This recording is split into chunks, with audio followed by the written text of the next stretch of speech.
Assalamualaikum warahmatullahi wabarakatuh. Perkenalkan, nama saya Fuad Krimali dengan NRP 15/2022-022. Di sini saya akan menjelaskan mengenai UTS pada pemrograman IoT, terutama pada bagian backend. Nah, untuk pembuatan backend di sini, saya menggunakan JavaScript, terutama menggunakan Express.js. Nah, untuk pengambilan datanya, saya menggunakan MySQL.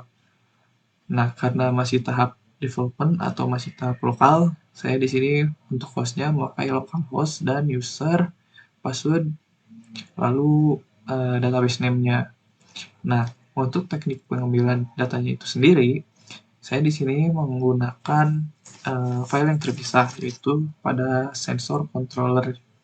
Jadi, controller ini bertugas sebagai penyedia atau yang menghubungkan antara backend dengan database-nya. Nah, di sini saya terdapat 3 fungsi.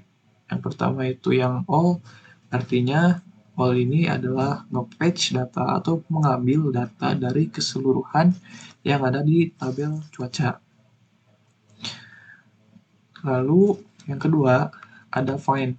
Find itu kayak pengambilan data berdasarkan ID-nya. Misal kita mau ngambil data di ID 1 nih. Nah, nanti itu bakal nampil data-data misal suhu, kelembaban, dan kecerahan yang ada di ID 1. Nah, ini adalah yang selanjutnya adalah sensor yang statsnya yang udah di parsingnya. Yang pertama tuh ada maksimal suhunya. Nah, untuk maksimal suhu, sebelumnya saya di sini sebelumnya memakai ORM. Jadi tidak langsung menuliskan perintah dari SQL-nya, melainkan memakai pihak ketiganya, memakai SQLines.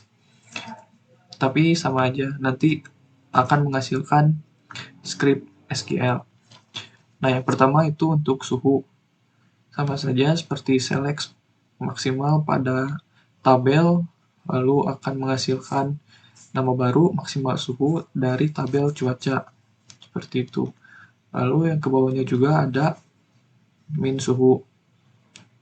Lalu ada average juga dengan perintah select fgs nama kolomnya suhu, lalu sebagai average dari tabel cuaca. Lalu kemudian ada humidity-nya juga. Nah, setelah itu maka akan di return sebagai JSON jika dimana si data di suhu maksimal, suhu minimal, dan di average-nya itu tidak ada, maka akan menghasilkan data not found. Nah, jika ada, lalu lanjut ke yang selanjutnya, yaitu ke nilai suhu max dan humidity max. Yang dimana di sini dengan perintah SQL-nya yaitu select ID, suhu, humid, looks, test, artinya select semuanya, kalau bisa dibintangkan. Lalu dari tabel cuaca sebagai cuaca, di mana tabel cuaca dan suhunya sama dengan 36 dan tabel humidnya sama dengan 36 juga. Nah, kenapa bisa 36? Karena suhu maksimalnya sudah diketahui di atas. Jadi nge-fetch-nya dari sini, ngambil suhu maksimalnya dari sini dan humidity maksimalnya dari sini, kemudian variabelnya akan di-storekan ke sini. Seperti itu. Nah, kemudian ada select data untuk tanggalnya. Karena di sini kita memparsingnya sebagai bulan dan tahun, maka di sini ada perintah select date format TS, di mana yang ingin kita ambil yaitu bulan dan tahunnya sebagai month year dari tabel cuaca sebagai cuaca dan digrupkan seperti itu. Nah, jika semuanya datanya ada, maka akan mereturn dengan status 200, artinya sukses, dengan berformat JSON. Yang dimana dalam format JSON ini ada beberapa message, misal status 200, lalu ada suksesnya true dan message-nya oke. Nah, ini merupakan data-datanya. Untuk lebih jelasnya, kita masuk ke Fetch API-nya.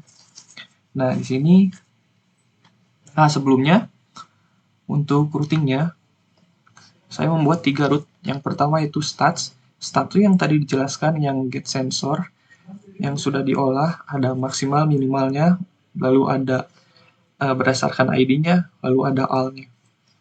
Nah, di sini akan saya demokan yaitu yang stats-nya. Kita coba send. Nah, itu sudah merefresh dan nge-patch data. Yang dimana ini sama dengan di soal.